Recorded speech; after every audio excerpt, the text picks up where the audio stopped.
Eh bien, mes amis, avons-nous compris que nous avons depuis 100 ans, bientôt, tout à fait divorcé avec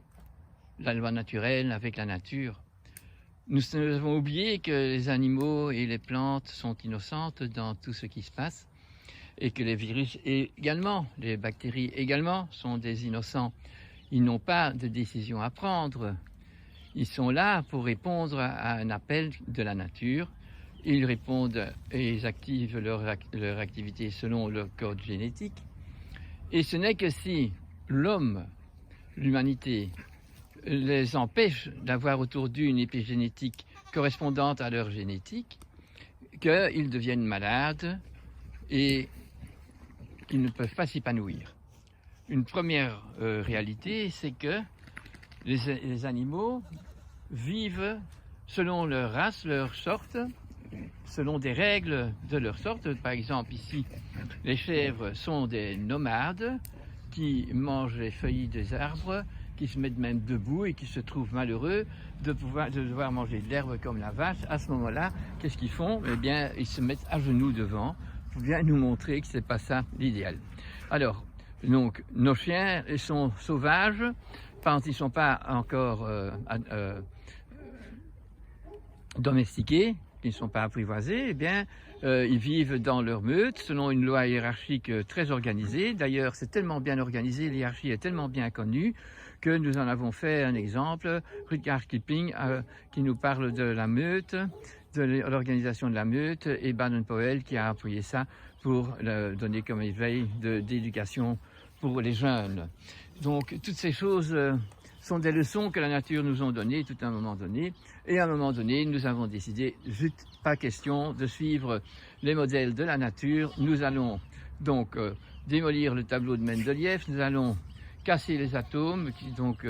nous allons faire exploser les symboles, et depuis lors, nous sommes dans le diable, nous faisons n'importe quoi, ce qui nous appelle à avoir beaucoup de facilité, beaucoup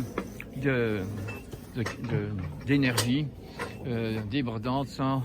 comprendre que, sans tenir compte des effets secondaires de la bombe atomique, tout autant que de l'emploi de l'énergie atomique, avec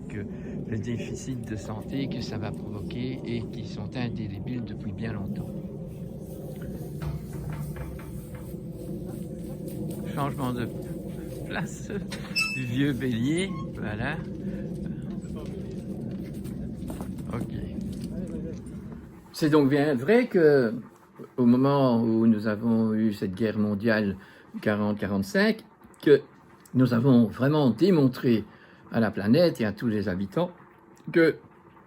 nos dirigeants allaient décider de faire une bombe atomique pour gagner la guerre. Et on reçoit le prix Nobel parce qu'on tue autant de millions de gens, et en même temps qu'on emploie une énergie enfin, toutes les recherches qu'on a fait pour découvrir l'énergie atomique et ce qui se trouve dans l'atome, les photons, les électrons, les protons, si tout ça, on a appris grâce à ça. On savait, si on était resté sage, et donc on avait une science de gens conscients, on aurait dit, voilà, maintenant c'est grâce à ces analyses et ces expériences que nous savons comment ça fonctionne. Mais nous ne pouvons pas l'employer, même que ça va donner beaucoup d'énergie, puisque les effets secondaires, les destructions que ça amène, ne sont pas réparables. Et en plus, nous avons, dans la production de cette énergie, nous avons des déchets qui ne sont irrecyclables et qu'on jette dans la mer, après moi le déluge. Donc c'est bien là que nous avons abandonné notre contrat de naissance que nous avions avec la création, puisque nous sommes quand même que des créatures. Nous pouvons rester humbles, et ce serait mieux que de devenir des diables qui peuvent contrecarrer la création et cette énergie et cette intelligence créatrice qui sait tout et que nous restons toujours à la hauteur de nos chaussons, parce que c'est tellement grandiose tout ce qui est créé, cette énormité de galaxies, ces virus de plus en plus petits, et puis encore plus loin, nous avons encore d'autres manières de communiquer avec cette influence, cette création, cette force créatrice qui continue tout le temps à nous donner l'option de vivre. Donc soyons contents d'être vivants, mais soyons fiers si nous faisons des choses qui sont positives et qui répondent à notre devoir d'homme, donc d'homo sapiens, qui a acquis la connaissance, mais surtout le discernement, ce qui le rend sage. Et alors, quand on est sage, on choisit, donc on a des choix à faire, et choisir, c'est renoncer à tout ce qui n'est pas bon, et aller pour un but élevé de son existence. Le but élevé de mon existence, c'est pas d'avoir une Jaguar, mais c'est de faire de ma vie, d'accomplir pendant ma vie le but existentiel de mon être, et de la raison de pourquoi mon ego divin est descendu en chair et en os en m'offrant ce corps-là, que je dois entretenir d'une bonne façon. Donc aujourd'hui, c'est important de bien se percevoir que dès qu'on prend des aliments tels qu'ils sont, on les procure dans les grandes surfaces et partout presque, et quand on voit que les aliments qui sont issus de nos animaux de production, que ce soit le lait, que ce soit le fromage, il est maltraité parce que la vache déjà est maltraitée, et le veau aussi est maltraité, et le cochon aussi est maltraité. Donc nous chargeons dans notre corps des énergies qui sont opposées à l'énergie originale de l'animal si on avait gardé dans la relation saine de bonnes petites fermes qui étaient très connues et très fréquentes sur notre terre, et on n'avait pas des exploitations qui devenaient de plus en plus grandes, et que donc on a un nombre de plus en plus petit d'hommes qui sont plus sapiens, qui sont des exploitants et qui ont donc des hectares et des hectares et des hectares, qui peuvent mettre, si c'est en Amérique, on arrive avec un avion pour déposer les engrais. Enfin non, c'est pas possible, on peut pas continuer comme ça. Ça c'est la leçon de notre virus qui nous dit vous allez été trop loin, on doit se rendre compte de ce qu'on a fait et on doit arrêter le planétaire et on doit faire le respect de soi-même, de son corps, le respect du corps de son animal domestique et des animaux d'élevage. Ça devient à nouveau de l'élevage plutôt que d'être vraiment j'allais dire un vilain mot, quoi, ce qu'on fait maintenant, mais on considère ça normal, puisque tout ce qu'on fait depuis que la science partage le chemin avec l'industrie, et donc avec les professeurs d'université, nous sommes arrivés à un état légiféré. Donc, mettre des produits chimiques et des exhausteurs de goût et enfin, tout ce qu'on met dans nos aliments pour que ils puissent devenir économiquement rentables, c'est des poisons, et donc on comprend pourquoi un corps naturel, bien fait, créé, devient malade, et pour nous faire la sonde d'alarme, c'est les virus, et les bactéries, et les mouches qui viennent nous dire que la pomme est pourrie, et donc on ne doit pas tuer tous ces animaux-là, et ces petits êtres tout petits, qui viennent nous faire, pas la menace, mais l'alarme qu'il est temps d'arrêter quelque chose. Et grâce à ces maladies aiguës, qui sont les maladies infectieuses, nous pouvons donc voir et se rendre compte, avoir une perception exacte, et donc arrêter les aberrations que nous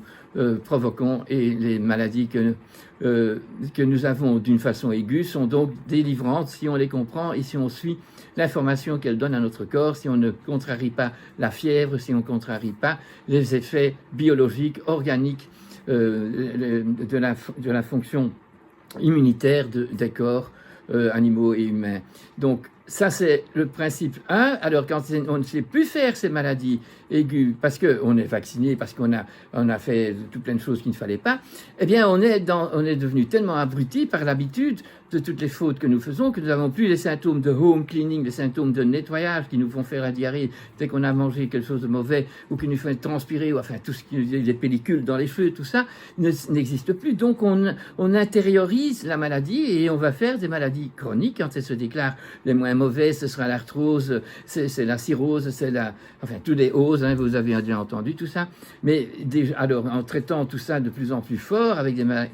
médicaments toxiques, pétrochimiques, nous arrivons à avoir à un moment donné une maladie dégénérative grave qu'on appelle cancer, ou bien qu'on appelle auto-immune, où nous avons à ce moment-là la maladie d'Alzheimer, toutes les maladies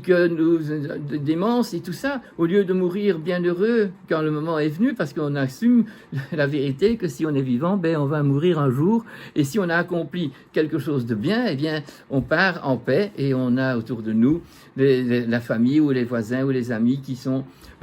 prêts à nous faire le grand au revoir. Alors voilà, je vous propose bien de réfléchir à ce but élevé de notre existence et et surtout pour ceux qui sont jeunes et qui arrivent aujourd'hui, qui sont aujourd'hui sur Terre, à pardonner à toutes les générations précédentes qu'ils connaissent encore, qui sont encore sur Terre, et ceux d'avant, toutes leurs bêtises d'avoir commencé à faire une économie mondiale, planétaire, complètement toxique et complètement légiférée pour l'économie, où on n'a plus jamais tenu compte de l'individu, qui deviennent des esclaves de leur ordinateur, esclaves de la firme pour laquelle ils travaillent, et qui n'ont plus aucune liberté de vivre dans un paradis naturel. Alors on doit essayer d'arriver à ça. Donc je vais encore vous faire dire que si on est des humains, on devrait faire des actes humains, ça veut dire des actes raisonnables, des actes conscients, des actes de libre arbitre et qui sont donc toujours subtils, où on essaye d'être virtueux. Ça, c'est le travail de l'humanité, mes amis.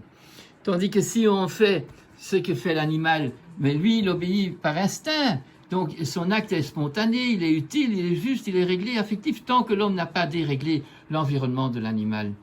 Et donc, de toute façon, les forces éthériques qui sont dans le règne végétal, ces forces-là, eh bien, elles sont également présentes dans le système végétatif des animaux. Et comme nous sommes des animaux, nous avons cette force-là aussi. Mais la connexion avec le don de la raison que nous avons reçu, donc le don de l'imaginaire, nous met dans l'esprit. Et nous pouvons donc faire une bonne humanité. Réfléchissons à ça et nous serons bien heureux d'avoir de la paix et que nous pourrions recréer de la joie ici sur Terre parce que nous avons une perception plus juste.